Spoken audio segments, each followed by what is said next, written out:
Good afternoon, Miss Amy. Good afternoon.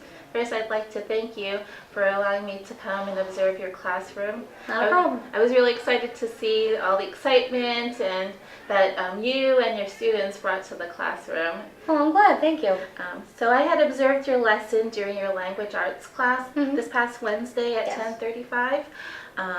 You had introduced the new topic to the class regarding the Titanic, Yes. and you had the students complete a creative writing project. Yes. The focus of the observation was one of the aspects of clarity, which is presenting information. So what were the objectives of the lesson?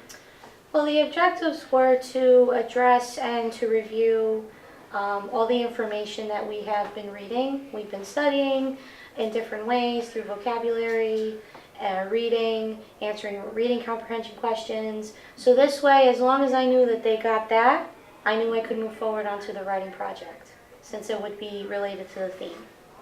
And do you feel that your objectives were met? Honestly, I do.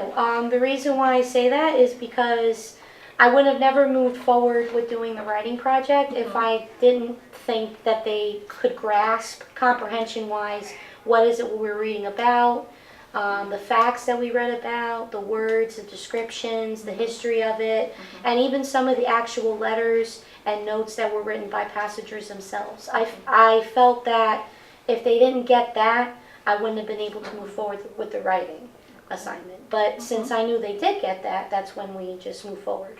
Okay. Yeah. So as I had discussed, my observation was to center on one aspect, and you had picked the aspect of clarity, and you selected how you presented the information. So I wrote down some of the strategies and models that you had used, and I had shared with you that information. Yes. So I discussed how you used visually, you used the smartboard and you presented the key facts, and you had pictures of the Titanic. You had also verbally provided them a mental imagery of the passengers and also what the environment might look like, and the first, second, and third class and what that meant. So when you were reviewing this information, what does the information of how you presented your lesson tell you?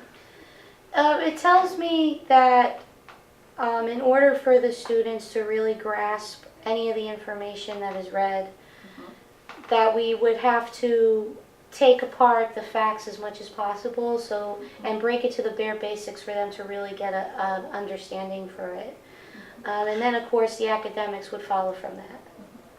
And can you tell me how you felt the strategies that you used, were they ineffective or effective? I feel they were very effective because the enthusiasm that they showed me. Every time I would go to another student and go, okay, well, where are you on, what step are you on in your project? Did you describe the environment? Did you use adjectives? Did you use nouns? Did you share the name of the person that you picked at random to pretend to be?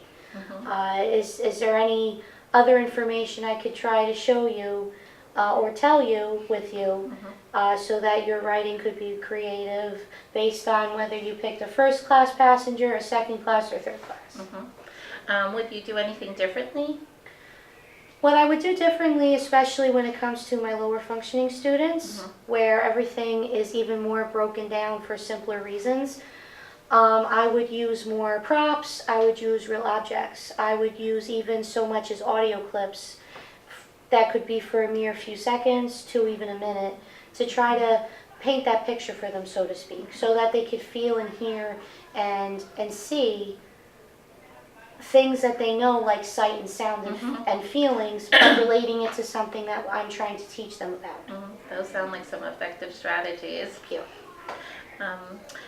And also, I just have one suggestion. Yes. Maybe one thing you might want to do is consult with an occupational therapist of other types of kinesthetic sensory activities they might want to incorporate for these students that are lower functioning or have visual impairments. Oh, absolutely, because with collaborating with the OTs, even speech, it could give another layer to the lesson and have them even understand even more so through touching and seeing and hearing And it's sensory because they automatically get that cause and effect, they get that feedback.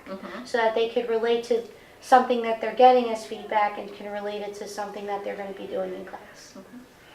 Are there any other strategies that you would incorporate in your lesson?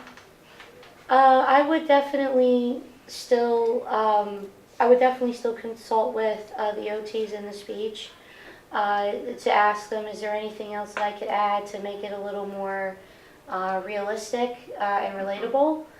And I would also for example, when we talk about the environment, the cold, the icebergs, I would use actual ice, I would use water. Of course, I wouldn't freeze them, Right. but just to give them the feeling of it, literally.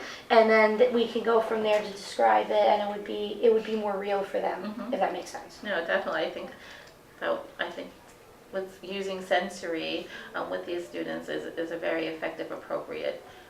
Because it's tool. something that they know. The only thing, of course, they don't know is anticipating directly what's going to happen, and that's where the sensory comes in to help with that. Is there anything else that you would do differently as far as how you manage the lesson Well, I would definitely, or presented the information?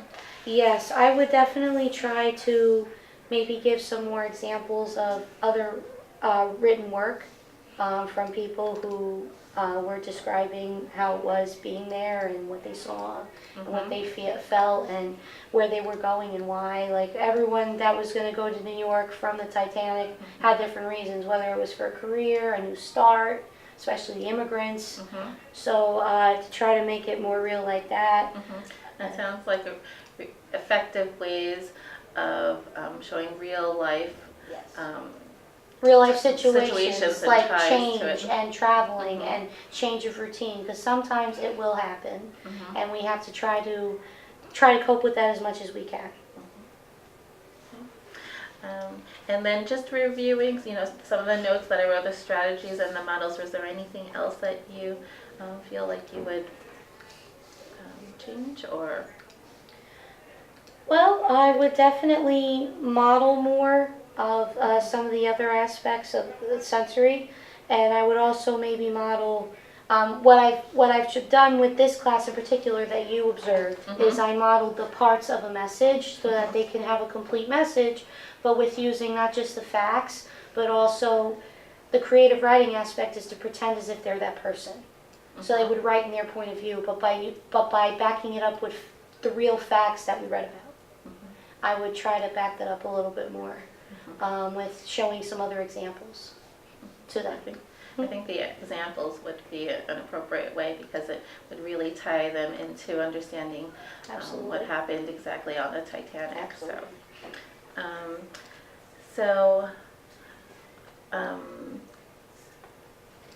The other type of strategy that I would like is to limit the amount of distraction. I understand that the students have I did notice that. their therapeutic obligations. It's according to their IEPs. It's essential and it's what is needed and expected. However, it takes away from the lesson. It takes away from their focus if the doors are constantly opening and people are being a little bit loud. And a lot of the kids are in wheelchairs, so you want to be as quiet as you can. So that right there, I would try to limit the disruptions. So maybe I would have students sit close to the door. If they're going to be going for speech within, just an example, if they have speech in 5 or 10 minutes of being in class, I would have them seated closer to the door. Also what I would do, and I have done this, I would ask the speech or OT, depending on their activity, would they mind helping the student finish their assignment within their session? If they can't, fine, we'll collaborate another way, but that would be immensely helpful so the student can fully get from what the activity is, and that is reviewing what we've been reading and what we've been learning about. So if they can help, that would be great. Well, that sounds like an effective way of managing the disruptions. Oh yeah. I just had one suggestion is that maybe on my part as part of administration that I'll talk to the other administrators about the overheads. Oh yes. There's a lot of people paging and paging other staff, and I know that was really disruptive Oh, to, yes, to the absolutely. students and to yourself. So maybe we can see about how we can limit some of the paging. Well, that would be extremely helpful. So in summary, we discussed collaboratively the strategies that you use to present the information in class.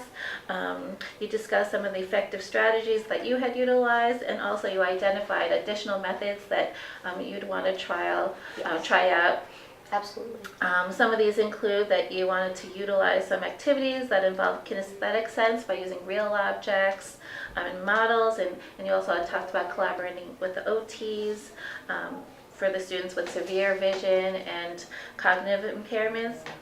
Also, you discussed that you identified some strategies to limit the disruptions in the classroom that you would utilize, and you said that you can have them seat the students sit like close to the door, and then also you talked about, and then I also had mentioned that I could talk to administration to limit the paging. And are there any other concerns that you have that I could offer assistance? No, I think everything is definitely covered. Okay. So let's set up a time when we can touch base. All right.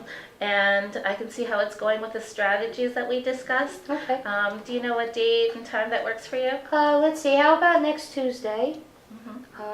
With everything going on at school, I can't remember the exact What date. time works for you? 2:45 would be perfect. Oh, 'cause that works for me. Yeah, a lot of a lot of my students will be gone for the bus. So. And I look forward to meeting with you next week. Oh, same here. And I am very excited to see how the strategies that you identified are working with your students. Thank you, Miss Amy. You're very welcome, Miss Mary. Thank you.